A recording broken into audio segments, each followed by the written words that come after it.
Welcome back to Killer Stories. I'm your host, Bobby Holmes. Today's case was suggested a while back by listener Mihaela. I sat on it for a while because I'm very familiar and it's horrific. It's hard to believe someone could be this evil. The woman I'm talking about is Gertrude Baniszewski, aka the Torture Mother. This case, the torture and murder of 16-year-old Sylvia Likens, is known as, quote, the single worst crime perpetrated against an individual in Indiana's history. Let's start with Sylvia and find out how she ended up in the care of Gertrude. Sylvia Likens was born January 3rd, 1949. She was the middle child, sandwiched between two sets of twins. Daniel and Diana were 2 years older than her, and Benny and Jenny were 1 year younger. Jenny had a weak leg due to a case of polio and wore a metal leg brace. Jenny felt insecure about her condition, but Sylvia was a great big sister. She looked out for her and did what she could to make sure that Jenny had normal childhood experiences. The girls would collect glass bottles and turn them in for change, and they used this money to buy candy or go roller skating. Sylvia would hold Jenny's hand while she skated on one foot. Her parents, Lester and Betty, had many jobs over the years, but at the time of this story, they were both carnival workers. Not carnies, well, at least that's what I call the people who run the rides. They had a stand where they sold candy, soda, and beer. Because they worked at carnivals, the family was constantly on the move. The Likens struggled to make ends meet financially, so when Betty was arrested for shoplifting, Lester recruited the Likens boys to help work the concession stand. The eldest daughter, Diana, had already moved out and gotten married. Lester didn't find it appropriate for Sylvia or Jenny to be subjected to carnival work and had them stay with relatives to keep up with their schooling. Sylvia did odd jobs for neighbors like running their errands, completing chores, or babysitting their kids. Understanding that their family was relatively poor, she would send some of the money she made to her parents. When Betty got out of jail, taking care of 4 children was out of the question for their grandparents. Sylvia often spent time with friends after school, one in particular, Stephanie Baniszewski. Her house was the neighborhood hangout. Mainly because her mother, Gertrude, let them do whatever they wanted, like smoke cigarettes and drink alcohol. One day, Lester came to pick up Sylvia and was greeted by Gertrude at the door. As they chatted, Lester was venting about traveling for work and struggling to keep Sylvia and Jenny in a stable environment to continue their education.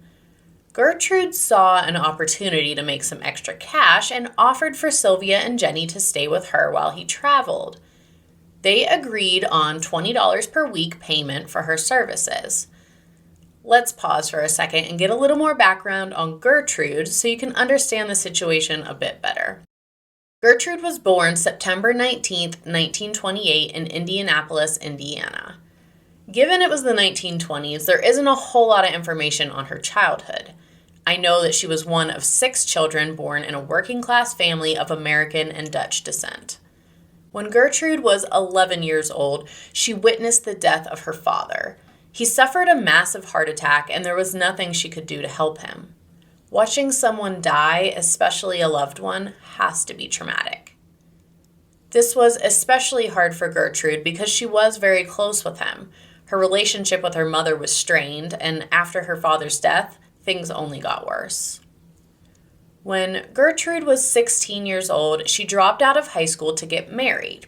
Her husband's name was John Baniszewski. He was 18 years old at the time and a new deputy on the police force. From the get-go, John was physically abusive towards Gertrude, but she stuck around for 10 years, and in that time frame, they had 4 children together: Paula, Stephanie, John Jr., and Marie.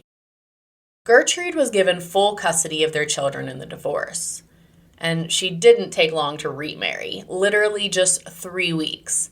Husband number 2 was a man named Edward Guthrie. Their marriage only lasted 3 months. Gertrude apparently didn't learn her lesson the first time and married John Baniszewski again. They had 2 more children together, Shirley and James. John was not a changed man. He continued to beat Gertrude, and she left him for good in 1963. It seems as if she can't be without a man. Just weeks after the divorce, she started a relationship with a younger man, 22-year-old Dennis Lee Wright. The couple never married, but they did have a child together. Gertrude was actually pregnant with him twice, but the first ended in a miscarriage. Her second pregnancy was successful, and they had a baby boy, Dennis Wright Jr. Basically, as soon as he was born, Dennis Sr. took off. Now, Gertrude is alone and caring for 7 children. She rented a house in Indianapolis for $55 a month. But because she struggled financially, sacrifices were made. The children had to share beds or sleep on the floor. There wasn't a stove in the house, only a hot plate. Not only that, but they only had 3 spoons. The family mostly survived on bread and crackers, but on the rare occasion something like soup was made, they had to take turns eating it. Gertrude relied heavily on child support to survive. Having said that, she rarely received anything from Dennis Wright Sr. The only other income was that people paid her to do their ironing. That sounds like the worst job ever. I hate ironing so much. All aspects of laundry, really, but if something's wrinkled, I just pick a different shirt rather than iron it. The miscarriage with Dennis Wright wasn't her first. By age 36, she had 13 pregnancies, 6 of which ended in miscarriage. Her eldest daughter, Paula, was now 17 and pregnant to a married man. Gertrude became depressed due to her current situation. She was severely underweight, 5'6", and weighing just 100 pounds. In addition to her malnutrition, she was a heavy chain smoker. She was skin and bones. Her eyes and cheeks were sunken in, literally running on fumes. So when the opportunity for $20 a week was presented to her, she jumped on it. When you have 7 children, what's 2 more? The girls moved in July of 1965. Sylvia and Jenny had to share a room with 3 of the Baniszewski children, so that's 5 kids sleeping in a space with just 1 mattress. Lester Likens did not interview Gertrude as a caregiver before making this deal. He didn't even walk through the house. He had no idea they wouldn't be provided with a bed or proper meals. He assumed if she offered, it meant she had the means to care for them. The first 2 weeks of Sylvia and Jenny's stay went smoothly. The sleeping conditions were less than ideal, but they fit right in with the other children. The whole crew attended church on Sundays. Sylvia hung out with Stephanie in her room and listened to Beatles albums. Typical teenage girl stuff. Having said that, Sylvia did butt heads with the eldest Baniszewski daughter, Paula. I think she was jealous of Sylvia. She was around the same age, slim, attractive, confident, and bubbly. Everyone liked her. Lester had prepaid for the first 2 weeks. When the 3rd week's payment didn't arrive in the mail, Gertrude was pissed. She had both Sylvia and Jenny pull down their pants to their ankles while they bent over the bed. She used a belt to beat their bare bums and screamed, "I took care of you bitches for a week for nothing." The payment arrived in the mail the very next day. The girls got a taste of the real Gertrude, and things only escalated from there. Shortly after this incident, Lester came back to visit. He only came in the house as far as the kitchen and living room, so he still was unaware of the sleeping arrangements. Sylvia and Jenny remained tight-lipped about the lashing they received. Maybe they hoped it was just an isolated incident, but also afraid of what Gertrude would do if they spoke up. Lester's payments came weekly, but tended to be 1 or 2 days late. The beatings weren't even about the money anymore. I think Gertrude just enjoyed it. One day, Sylvia and Jenny were collecting glass bottles like they used to. They turned them in for pennies and went to the candy store. When they came home with the candy, Gertrude accused them of stealing it. They tried to explain how they got the money to buy the candy, but she wasn't having any of it. She beat Sylvia using a wooden paddle. The children attended a church social dinner one evening, and due to the lack of food provided at home, Sylvia indulged. She was literally starving, and as anyone would do in this situation, she took advantage of the free food. When the kids returned home, Paula told her mother that she was disgusted by the amount of food Sylvia ate. All the Baniszewski girls seemed to be jealous of Sylvia. She was a natural beauty. This is why moving forward, Gertrude didn't abuse Jenny. She focused all of her effort into punishing Sylvia, and apparently eating too much deserved punishment. She was once again beaten with a wooden paddle. Gertrude gave Sylvia even less food than before. She had to rummage through garbage bins to keep herself from starving. When Gertrude found out that she was eating garbage, she gave her something to eat, but in the cruelest way possible. Gertrude, her daughter Paula, and one of the neighborhood boys named Randy Lepper force-fed Sylvia a hot dog that was doused in condiments, and not like your typical ketchup and mustard. It was a combination of things that would be considered gross together, including a large amount of hot sauce and spices. After forcing Sylvia to eat the hot dog, she vomited. And they made her eat that too.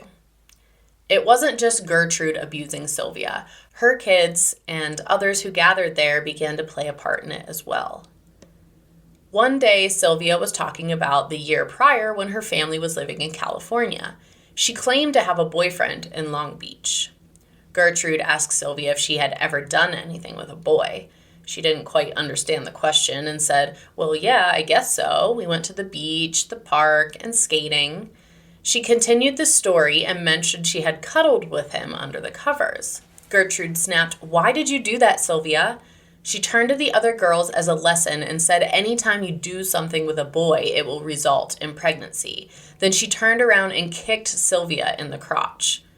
17-year-old Paula, who was currently 3 months pregnant herself, the irony in this, she chimed in. She kicked Sylvia and shoved her off the kitchen chair, yelling, "You ain't fit to sit in a chair." In late August, Sylvia was now attending school. It is sad that she had black eyes and not one single teacher found it necessary to report it. Sylvia was getting sick of being attacked. She started a rumor at school that Paula and Stephanie Baniszewski were prostitutes. The rumor reached Stephanie and she was pissed. On the way home, she approached Sylvia and asked if she started it. When Sylvia admitted that she had, Stephanie punched her in the face. Sylvia apologized and the two seemed to make up. But that wasn't the end of it. Stephanie's boyfriend, Coy Hubbard, came over. Gertrude went off asking if he was going to let her talk about Stephanie that way. In response, Coy slapped Sylvia. He grabbed her head and repeatedly banged it off the wall. Furthermore, she got the paddle from Gertrude. Sylvia often took punches to the face from other kids. Paula once struck her so hard she broke her own wrist. While at the doctor's office getting her cast put on, she bragged about how she got the injury. Insane how this is overlooked by a medical professional. But a broken wrist didn't stop her from beating Sylvia. After that, she just used her cast. Gertrude even forced Jenny to beat her own sister.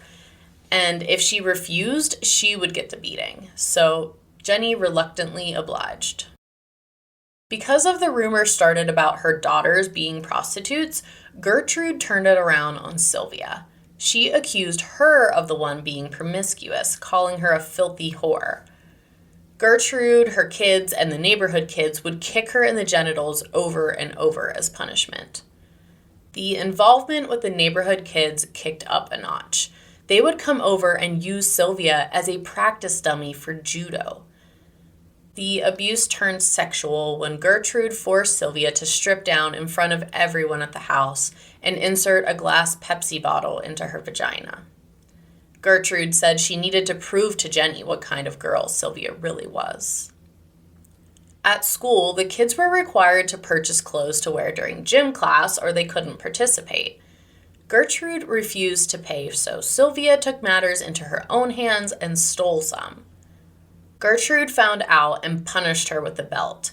She used matches to burn all of Sylvia's fingertips. She said this would cure her sticky fingers, a term given to shoplifters. After this, the other kids would regularly put their cigarettes out directly on her skin, saying, "Let this be your daily reminder not to steal."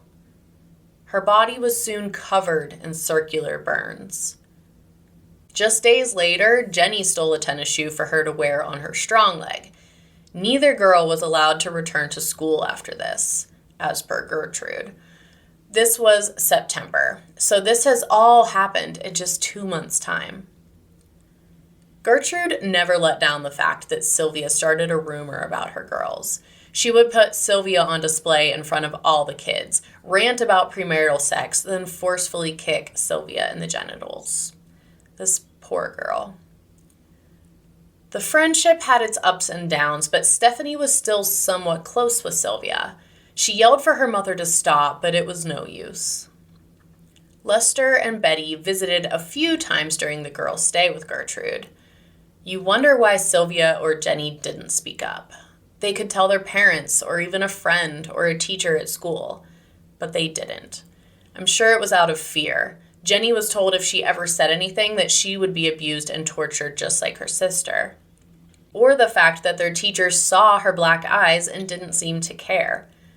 One of the kids from school did tell their parents about the abuse on Sylvia. She said that they were beating and kicking her. The mother's response? That's what happens when you get punished. Even for the 1960s, this is barbaric.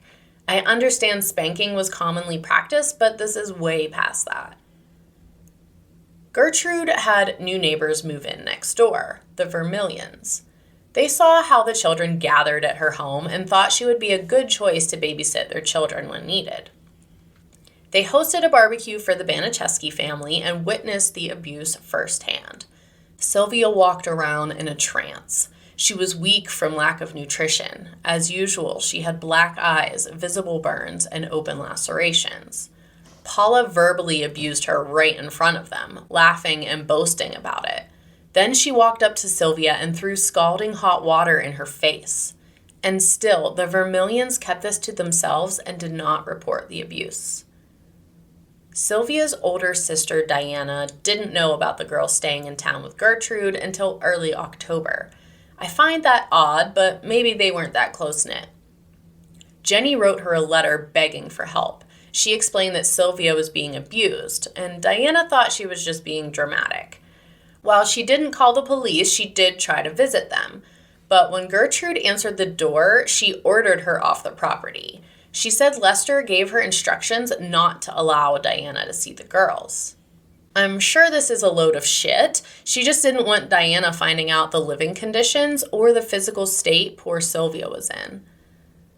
Not long after this encounter, Jenny saw Diana at the park. The two chatted and she asked how Sylvia was doing. Jenny said, "I can't tell you or I'll get into trouble." As a big sister, I would be concerned and dig deeper into this, but Diana brushed it off. Because Sylvia was kicked repeatedly in her lower region, she became incontinent, meaning she could not hold her bladder and wet herself. Gertrude, of course, punished her for this as well, even though she literally couldn't help it. Each time it happened, Sylvia was bound and gagged and thrown into a bath of scalding hot water. She was no longer permitted to sleep in the bedroom and was locked in the basement. And the majority of time she was tied to the handrails of the stairs. She wasn't allowed to wear any clothes because then Gertrude would have to do her laundry every time she wet herself. She was given less water to drink so that she wouldn't urinate as frequently. So now she is starving and dehydrated. One of Gertrude's kids, John Jr., took a dirty diaper from his baby brother and shoved it in Sylvia's face, forcing her to eat the feces. He handed her a glass of water and said that's all she was having to eat that day. I forgot there was a baby in the mix here, 1-year-old Dennis Jr. This house was a zoo. Gertrude actually started charging 5 cents for the kids to come and see Sylvia's mutilated body. They were given the chance to either beat her, burn her with cigarettes, or throw scalding water on her. It's bad enough this woman is encouraging this behavior from other children, but now she is making a profit from it? Absolutely sickening. Her hot baths now ended with Gertrude rubbing salt into her wounds. Not just the saying that means a difficult situation made even worse, like literally took handfuls of salt and rubbed it into her open wounds and burns. Sylvia was given the opportunity to sleep in the bedroom again, given that she wouldn't wet herself. Jenny could see how dehydrated Sylvia was and snuck her a glass of water before bed. The next morning, Sylvia woke to find that she had wet the bed. As punishment, Gertrude referred back to the act of humiliation and forced Sylvia to insert the glass Pepsi bottle into her vagina while others watched and laughed. After this, Sylvia was locked in the basement. Later that same day, she was summoned back upstairs. Gertrude said, quote, "You have branded my daughters. Now I'm going to brand you." She stripped Sylvia's clothing and began heating up a needle. She began carving letters into her abdomen. All Gertrude was able to do was the word "I'm." She was also very frail and weak, so she handed the needle over to 14-year-old Richard Hobbs to finish the job. He repeatedly heated the needle until it was glowing orange and etched the phrase, "I'm a prostitute and proud of it," into her abdomen. Then he used an anchor bolt to brand the letter S below her left breast. Richard started with the bottom of the S and then let 10-year-old Shirley Baniszewski finish it. Well, Shirley did the top part of the S backwards and it ended up looking like the number 3. And I'm not even sure what the S was supposed to stand for, but I feel like a 10-year-old should know their letters. Not the smartest kids. Richard didn't know how to spell prostitute either and had Gertrude write it down on a piece of paper for him. She lined the neighborhood kids up to come see Sylvia's stomach. She told them that it happened at a sex party. Sylvia knew she was dying. She told her sister Jenny that she could feel it. Gertrude must have known it was coming too. The next day she woke Sylvia and forced her to write a letter. The letter was to her parents explaining how she ran away. "Dear Mr. and Mrs. Likens." As if Sylvia would address a letter to her parents like that.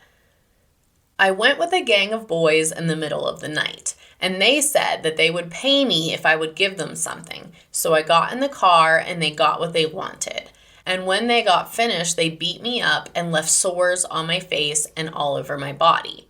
And they also put on my stomach, 'I'm a prostitute and proud of it.' I have done just about everything that I could do to make Gertie mad and cause Gertie more money than she's got. I've tore up a new mattress and peed on it.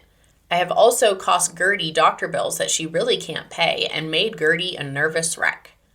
The letter goes on in an attempt to cover all of Gertrude's tracks, but honestly, who talks like that? What 16-year-old writes a letter to say that they peed on a mattress? It's all very silly. Her big plan was to drive Sylvia to the woods and leave her to die with this letter in hand. Sylvia overheard Gertrude telling John Jr. this and decided to make a run for it. But she was so weak, she didn't make it very far. Gertrude caught her and pulled her back inside. She began beating her with a curtain rod. When she couldn't swing anymore, she handed it to one of the neighbor boys who gave her one final blow to the head, which caused her to lose consciousness. She was then thrown into the basement. When Sylvia came to, she knew this was her last chance to try and get out. She walked over to the windows and made as much noise as possible, screaming for help. A neighbor later reported she did hear screams, but they didn't think to call the police. The next morning, October 26th, Sylvia's body was giving up.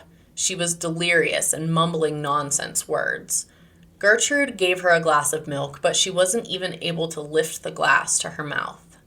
Frustrated, Gertrude put her back in the basement. After discovering that she had defecated on herself, John Jr. used a garden hose to spray her down. After dinner, a neighbor kid, Richard Hobbs, walked down the basement for his daily entertainment. But to his surprise, he saw Stephanie lying on the floor holding Sylvia and crying. In a moment of compassion, these two gave her a warm sponge bath and dressed her in clothes. They carried her up to the bedroom and laid her down on the mattress.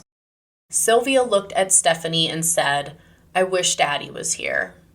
Not long after, Stephanie realized she was no longer breathing and began mouth-to-mouth resuscitation. The commotion caught Gertrude's attention, and she said, "Oh, she's just faking it." She got in Sylvia's face and yelled, "Faker!" But she wasn't faking it. Sylvia had passed away. Gertrude called for John Jr. to run down to a payphone and call the police. When the police arrived, Gertrude acted as if she was devastated. She explained how Sylvia had run away and just barely returned home an hour or so ago, and she had been doctoring her back to health when she succumbed to her injuries. She handed them the note that she forced Sylvia to write as proof. She directed them to the bedroom where they could find her body. They were shocked at her appearance. This wasn't a girl who was recently beat up.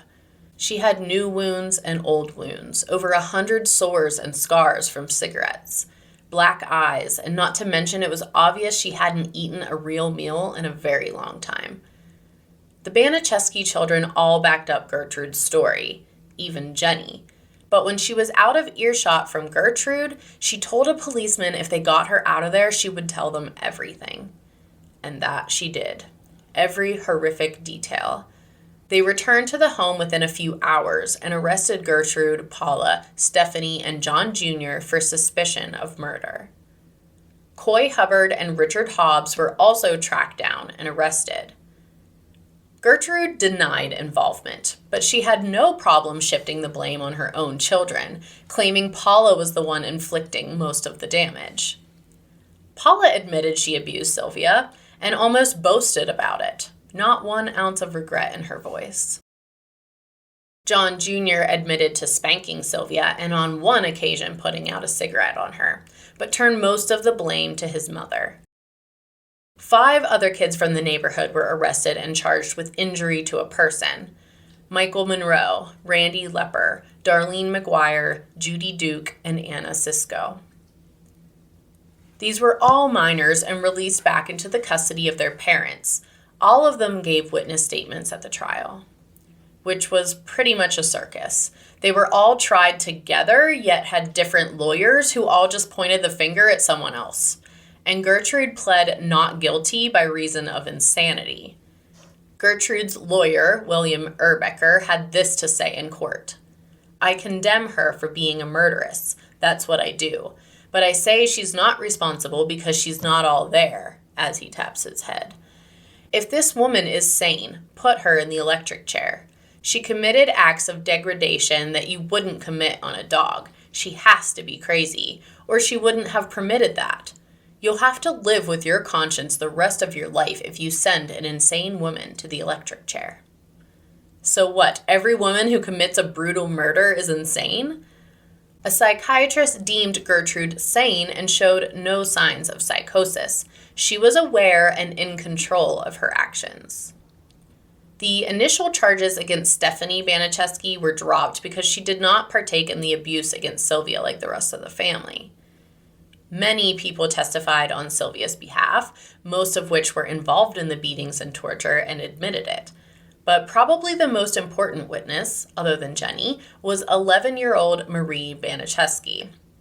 At first, she recited the story that was prepared for her, but then she broke down and told the truth. She named every person involved and said that her mother, Gertrude, and her sister Paula were responsible for the majority of Sylvia's abuse. The prosecution was going for the death penalty. On May 19, 1966, Gertrude Baniszewski was found guilty of first-degree murder. Paula Baniszewski was found guilty of second-degree murder. John Baniszewski Jr., Coy Hubbard, and Richard Hobbs were found guilty of manslaughter. During the trial, Paula gave birth to a baby girl. She named her, wait for it, Gertrude. The baby was put up for adoption. On May 25th, the final sentencing was decided. Gertrude and Paula would spend the rest of their lives in prison. The 3 boys received 2 to 25 years to be served at the Indiana Reformatory, mainly due to the fact that they were juveniles.